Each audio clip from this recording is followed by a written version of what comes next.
So today I'm going to be talking about this guy right here, so stick around. It's the STARTRC VCR case that is actually double stacked, meant for your Insta360 X series cameras and the dive housing. And I'm going to show you how versatile this is. As with all of the products I've received from STARTRC VCR, they're well thought out, very well made, and just so versatile. As you can see here, I actually have two different Insta360 cameras, including the X5 with a cage on it and an X4 without one. It'll hold 3 spare batteries, has a place for the battery charger.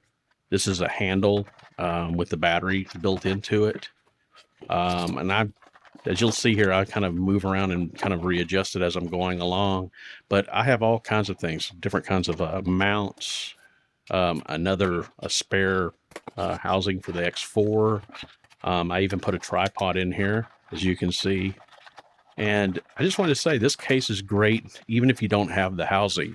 It works so well for all the extra tools and things that you may have, little accessories.